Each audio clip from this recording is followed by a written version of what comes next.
기도할까요? 하나님, 정말 감사를 드립니다.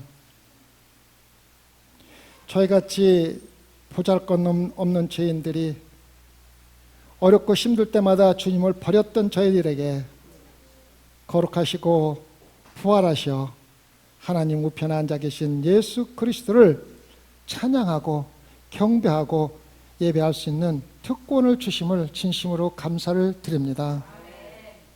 주님, 이 시간에 저희들 마음속에 있는 모든 것을 제하해 주시고 오로지 예수 그리스도만 살아서 역사하시는 성령님이 인도하시는 예배가 될 수 있게 허락하여 주시옵소서.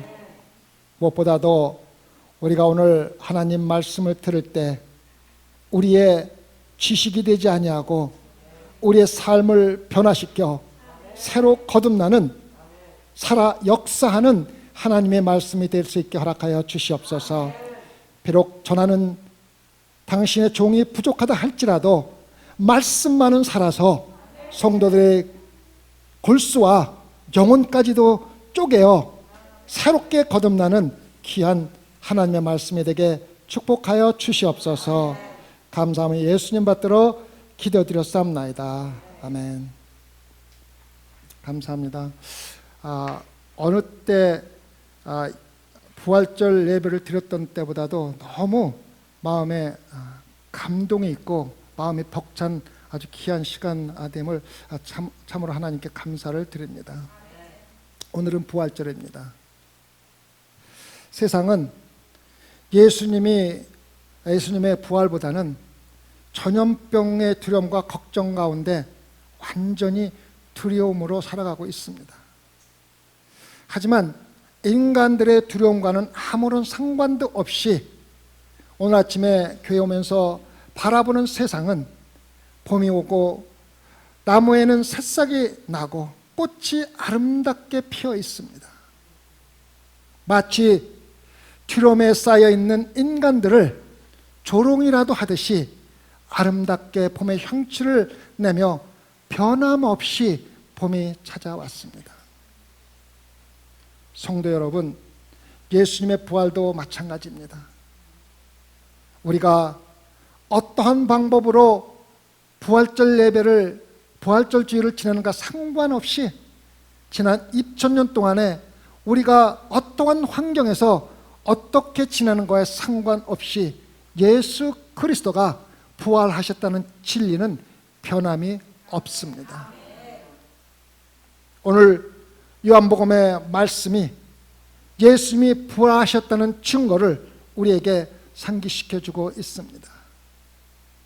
그 증거가 죽어서 장사를 지내고 모든 것이 끝났다고 생각했던 제자들에게 부활하신 예수님이 3번씩이나 나타나서 부활의 증거를 보여주신 것입니다. 부활하신 예수님을 직접 보는 것 외에 예수님의 부활을 더 분명히 증거할 것이 무엇이 있습니까? 오늘 부활절 예배를 통해서 여러분 영혼 속에, 여러분의 마음 속에 부활하신 예수님이 나타나서 직접 예수 그리스도의 부활을 증거해 줄 수 있기를 예수님의 이름으로 기원합니다. 제일 먼저 두려워 떨고 있는 제자들에게 나타나신 것입니다. 인간적으로 보면은 정말 버리고 싶은 3년 동안 따라다니고도 자기를 버리고 도망간 제자들을 버리고 싶은 제자들에게 제일 먼저 나타나신 것입니다. 그것이 바로 예수 그리스도의 사랑입니다. 요한복음 2장 20장 19절 이날 곧 안식 후 첫날 저녁 때에 제자들이 유대인들을 두려워하여 모인 곳에 문들을 닫았더니 예수께서 오사 가운데 서서 이르시되 너희에게 평강이 있을지어다. 평강이 있을지어다. 두려움으로 예수님을 버리고 도망가 숨어 있는 제자들에게 부활한 예수님이 나타나서 너희에게 평강이 있을지어다 말씀하신 것입니다. 두려워 예수님을 버리고 도망간 제자들에게 사랑으로 평강을 허락해 주신 것입니다. 이 평강이라는 뜻은 예수님이 마가복음 4장에 기록된 바다에서 큰 광풍이 일어나고 물결이 넘쳐서 배 안에 들어왔을 때에 예수님이 배 안에서 잠자고 있는 모습을 상상을 하면 좋겠습니다. 광풍이 일자 제자들은 두려움으로 소란을 떨며 배 안에서 주무시는 예수님을 깨우고, 선생님이여 우리가 죽게 된 것을 돌보지 아니하시니까 소리치며 두려워하던 제자들의 모습을 생각해야 합니다. 제자들이 예수님 배 안에 있다는 것을 분명히 알면서도 광풍이 일자 두려워했던 것입니다. 이때 마가복음 4장 39절에서 예수님이 깨어 바람을 꾸짖으시며 바다더러 이르시되 잠잠하라 고요하라 하시니 바람이 그치고 아주 잔잔하여 지더라. 광풍을 잔잔하게 하신 것과 똑같이 예수님의 제자들 마음에 있는 두려움의 광풍을 말씀으로 잔잔하게 하시고 제자들에게 평강을 허락하여 주신 것입니다. 성도 여러분, 우리가 하나님이 우리와 함께 하신다고 믿고 예수 그리스도를 따른다고 하면서도 세상의 크고 작은 일들에 두려워할 때가 너무 많이 있습니다. 우리가 신앙생활 하면서 가장 필요한 것이 부활하신 예수 그리스도가 우리에게 주시는 평강입니다. 우리가 세상에 살아가면서 우리에게 어떠한 광풍이 불어도 예수 그리스도가 말씀 한마디로 잔잔하게 만들어 주신다는 것을 믿어야 합니다. 예수 그리스도를 믿는 성도들은 이 세상에서 어떠한 위험이 온다 하더라도 두려움을 버리고 부활하신 예수 그리스도가 주시는 평강을 가져야 비로소 우리는 예수 그리스도의 안에서 소망을 가질 수가 있는 것입니다. 요한복음 14장 27절에서 예수님은 평안을 너에게 끼치느니 곧 나의 평안을 너에게 주노라. 내가 너에게 주는 것은 세상에서 주는 것과 같이 아니하니라. 너희는 마음에 근심하지도 말고 두려워하지도 말라 말씀하셨습니다. 예수님이 주시는 평강만이 우리 마음에서 근심과 두려움을 버릴 수가 있는 유일한 방법임을 깨달으시기 바랍니다. 제자들에게 평강을 주었다는 증거가 무엇입니까? 바로 부활하신 예수 그리스도의 손과 옆구리에 있는 십자가의 못자국입니다. 요한복음 20장 20절에 손과 옆구리를 보이시니 제자들이 주를 보고 마침내 기뻐하더라. 마침내 기뻐하더라. 우리가 예수 그리스도의 십자가의 못자국을 기억하지 못하면 우리 마음에 평강이 있을 수가 없습니다. 우리가 세상에 어떠한 일로 인하여 두려움이나 근심이 생길 때마다 십자가에서 우리를 위해서 돌아가신 예수 그리스도의 고통을 생각해야만 합니다. 하나님의 아들인 예수님이 십자가에 못 박혀 죽으심으로 우리의 죄를 사해 주셨고 우리에게 영생을 허락하여 주신 것입니다. 영생을 선물로 받은 성도들은 일시적인 이 세상의 어떠한 위협에도 두려워하지 않고 예수 그리스도 안에서 평강을 가질 수가 있는 것입니다. 그래서 부활하신 예수 그리스도가 우리 평강의 원인이 되는 것입니다. 평강을 제자들에게 주신 가장 큰 이유는 20장 21절 후반에 나와 있습니다. 제자들을 세상에 보내어 복음을 전하게 하기 위해서입니다. 아버지께서 나를 보내신 것 같이 나도 너희를 보내노라. 아버지께서 나를 보내서 세상을 구원해 주도록 한 것 같이 이제 너희들이 가서 똑같은 사명을 감당하는데 두려워하지 말고 하라고 허락해 주신 겁니다. 예수 그리스도를 배척하는 타락한 세상에 두려워하는 제자들을 보낼 수가 없다는 것을 예수님은 잘 알고 있었습니다. 그리고 그들에게 평강을 허락해 주시고 또한 성령을 허락해 주시어서 두려움 없이 복음을 전하도록 능력을 주신 것입니다. 20장 21절에 이 말씀하시고 그들을 향하사 제자들을 향하사 숨을 내쉬며 이르시되 성령을 받으라. 성령을 받으라. 성도 여러분, 부활하신 예수님은 세상의 어떠한 것에 제한을 받지 않으시고 언제나 우리에게 나타나십니다. 그리고 우리에게 필요한 평강과 성령을 선물로 주시는 것입니다.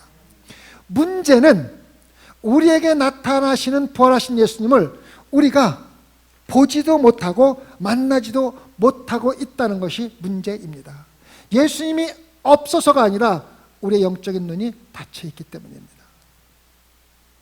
만나지 못하는 첫 번째 요인은 우리가 믿는 성도로서 마땅히 있어야 할 장소에 있지 않기 때문입니다.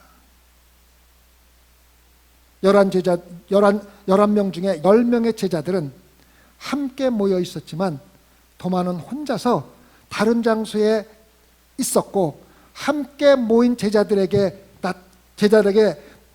주신 부활하신 예수님을 나타나셨지만 만나지 못했습니다.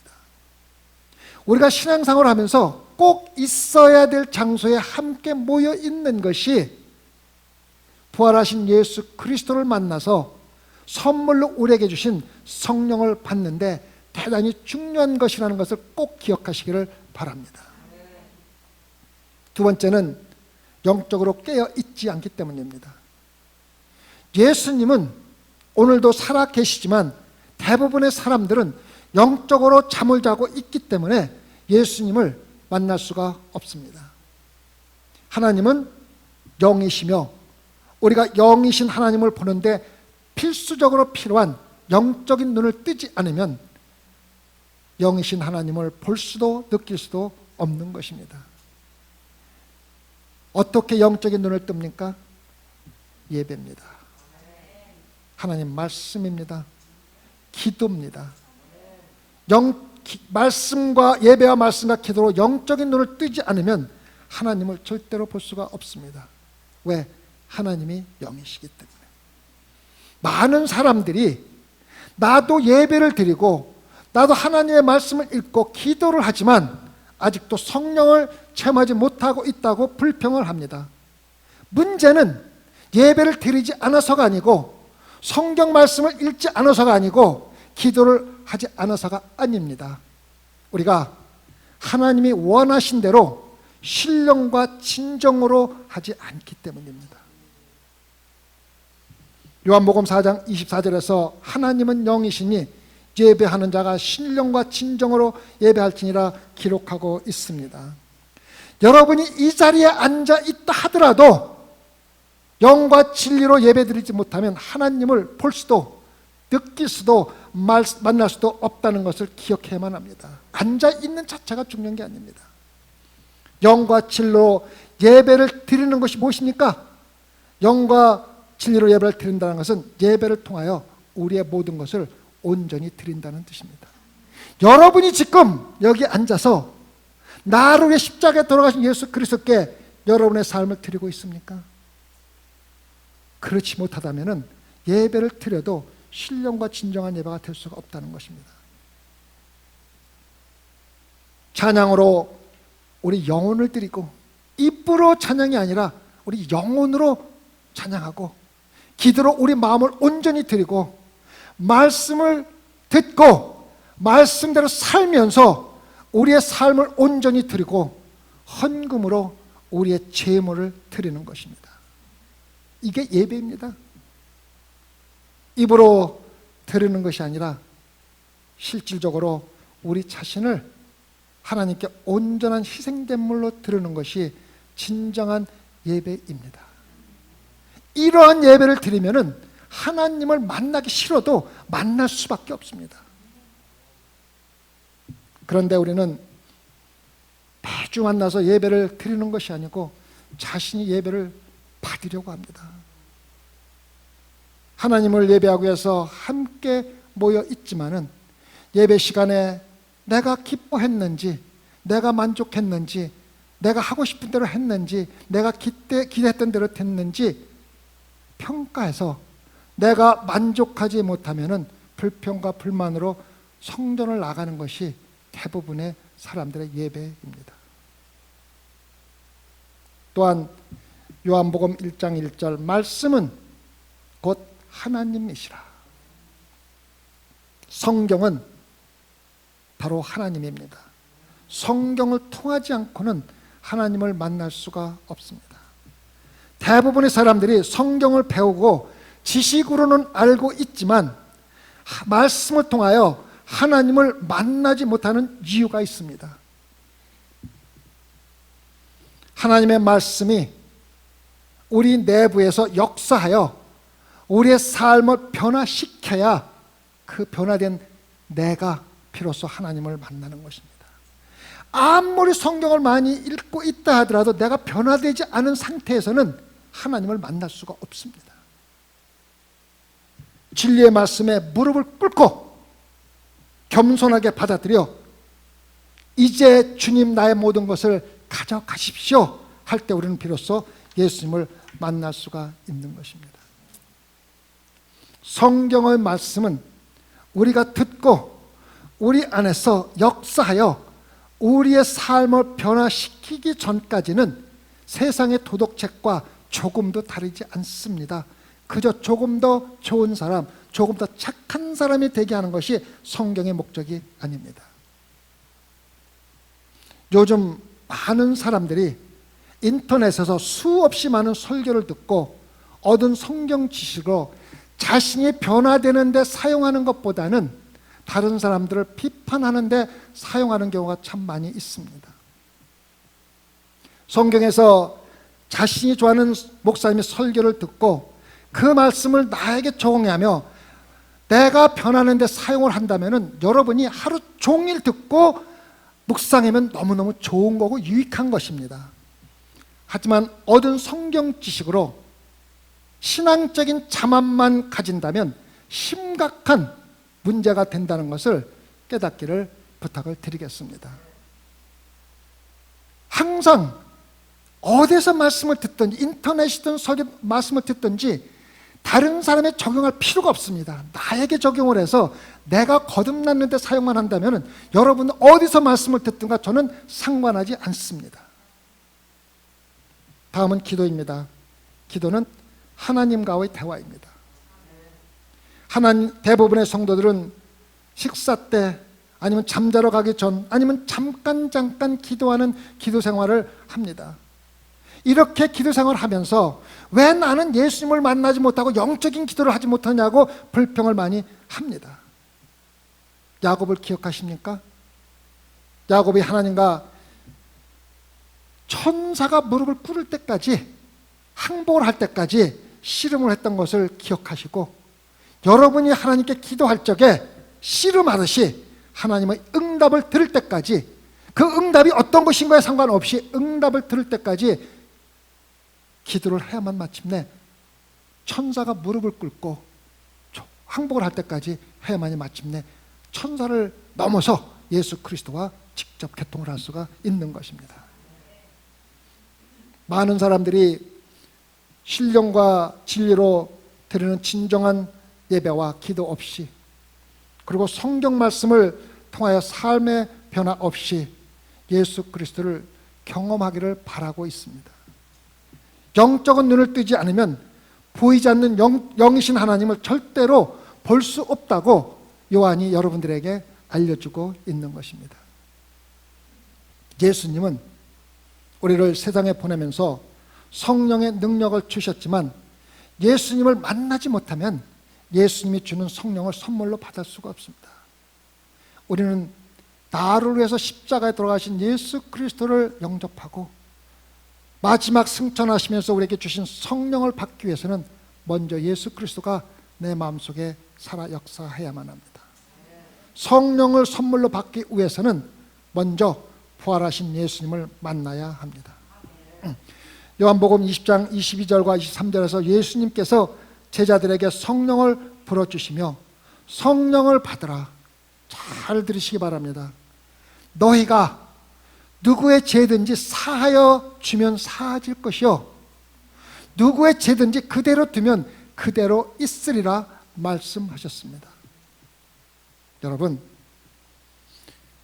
우리가 예수 그리스도의 이름으로 죄를 사하여 줄 수 있는 능력을 받은 것은 참으로 놀라운 것입니다. 참으로 놀라운 것입니다. 우리가 성령을 받을 때 예수님 이름으로 죄를 사하여 줄 권능을 받았다는 사실입니다. 우리는 그리스도인으로서 엄청난 권능을 받은 것입니다. 그런데 대부분의 성도들은 예수님이 주신 엄청난 능력을 한 번도 사용하지 못하고 신앙생활을 하고 있습니다. 왜 그렇습니까? 왜 그렇습니까? 성경 말씀은 분명히 우리에게 능력을 주셨다 했는데 왜 한 번도 사용하지 못하고 어렵고 힘들게 신앙생활 합니까? 여러분들이 여기 앉아 계시면서 나는 정말로 그리스도로 살면서 나에게 그러한 능력이 주어졌다는 확신이 있습니까? 확신이 있습니까? 아멘입니다. 어떤 커다란 능력의 일이 일어날 것이라고 기대하지 않는 믿음에게는 아무런 하나님의 능력이 나타날 수가 없습니다. 성도 여러분, 소망교회는 성령의 능력이, 성령의 권능이 다스리는 교회가 되어야 합니다. 그렇지 않으면 식물교회입니다. 세상에 모임밖에 따르지 않습니다. 신령과 진정으로 예배드리는 교회가 성령의 권능이 다스리는 교회입니다. 말씀이 다스리는 교회가 성령의 권능이 다스리는 교회입니다. 모든 성도가 한 명도 빠짐없이 하나님의 말씀을 읽고 묵상하며 하나님의 말씀에 따라 교회를 섬기고 하나님의 말씀에 따라 성도 간에 교제하는 교회가 성령의 권능이 다스리는 교회입니다. 기도로 하나님과 매일 영적인 교통을 하며 기도 응답이 다스리는 교회가 하나님의 성령의 권능이 다스리는 교회입니다. 우리의 생각과 우리의 지능이 아니라 기도의 응답이 교회를 다스려야만 합니다. 모든 소망교회 성도들이 신령과 진정으로 예배드리고 말씀에 따라 변화된 삶을 살고 기도의 응답에 따라 교회의 일들을 결정할 때 하나님께서는 소망교회를 통하여 성령의 크신 권능으로 하나님의 온전하신 뜻을 이루시는 것입니다. 부활하신 예수님은 먼저 두려워 숨어있는 제자들에게 나타나셔서 제일 먼저 평강과 성령을 허락해 주셨습니다. 두 번째, 예수님은 의심하는 제자에게 나타나셨습니다. 요한복음 20장 24절 12제자 중에 하나로서 디두모라 불리는 도마는 예수께서 오셨을 때에 함께 있지 아니한지라 기록하고 있습니다. 도마는 제자들이 함께 모여 있는 곳에 함께하지 않았습니다. 여러분 생각에는 도마가 이 순간에 어디에 있었으리라고 생각이 됩니까? 제 생각에는 의심 많은 도마는 다른 더 안전한 곳에 혼자 숨어 있지 않았을까요? 다른 제자들이 예수님을 보았다고 말했을 때 도마는 그것이 사실이었으면 얼마나 좋겠냐고 의심을 한 것입니다. 내가 그의 손에 못자국을 보며 내 손가락 보는 거로 만족하지 아니하고 내 손가락을 그 못자국에 넣으며 내 손을 그 옆구리에 넣어보지 않고는 믿지 아니하겠노라. 보는 것만으로 만족하는 것, 만져보기까지 하겠다는 것입니다. 도마가 예수 그리스도의 부활을 믿지 않았을 때 예수님은 도마를 무시하지 않으셨습니다. 8일 후에 예수님은 제자들이 집에 모였을 때 다시 나타나서 도마에게 예수님의 손에 있는 상처를 만지게 허락하시며 친절하게 사랑스럽게 도마에게 말했습니다. 내 손가락을 이리 내밀어 내 손을 보고 내 손을 내밀어 내 옆구리에 넣어보라. 그리하여 믿음 없는 자가 되지 말고 믿는 자가 되라. 요즘 신앙인들은 영적인 하나님을 만나기 위해서 도마처럼 무엇인가 볼 수 있거나 만질 수 있는 어떠한 증거를 추구합니다. 이것이 우리 인간의 본성입니다. 하지만 요한복음 20장 29절에서 예수님은 너는 나를 본고로 믿느냐? 보지 않고 믿는 자들은 복되도다 하시니라 말씀하신 겁니다. 성도 여러분, 예수님이 2000년 전에 제자들과 함께 육체적으로 인간으로 있었던 것보다 오늘 우리와 함께 예수님이 육체적으로 하지 않는 것이 얼마나 축복된 것인지를 깨달아야 합니다. 예수님과 함께 있던 제자들은 대단히 운이 좋았다고 생각하고 내가 그 당시에 예수님과 함께 있었다면 의심하지 않고 믿었을 건데 생각하는 사람이 많이 있겠지만은 그것은 잘못된 생각입니다. 도마는 예수님을 3년이나 따라다니며 직접 볼 수가 있었고 만질 수가 있었고 같이 먹었지만은 예수님의 부활을 의심했습니다. 그러나 우리는 지금 볼 수 없지만 믿음으로 예수 그리스도의 부활을 믿고 있지 않습니까? 얼마나 축복된 신앙생활입니까? 히브리서 11장 1절을 보면 믿음은 바라는 것들의 식상이요 보이지 않는 것들의 증거라고 했습니다. 그리고 요한복음 20장 29절에서 너는 나를 본고로 믿느냐? 보지 않고 믿는 자들은 복이 있다 말씀하십니다. 실제로 보고 확인한 후에 믿는 것은 참된 믿음이 아닙니다. 실질적으로 믿음이라고 할 수도 없습니다. 우리 현아자매님이 여기 있는 걸 내가 보고 현아자매가 여기 있구나 믿는 것은 믿음 자체가 아닌데 사실입니다. 성도 여러분, 예수님은 다른 제자들과 함께 있지 않은 도마에게 다시 나타나셔서 도마에게 의심하는 도마에게 부활의 확신을 주셨지만 도마가 잃어버린 중요한 것이 있습니다. 그것은 바로 도마는 성령을 받지 못했습니다.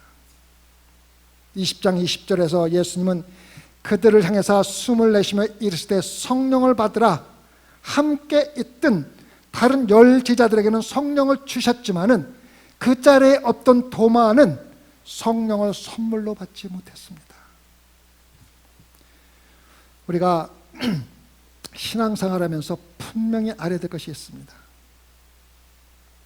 성도들이 함께 모일 때 함께 하지 않으면 반드시 잃는 것이 있다는 것을 깨달아야 합니다.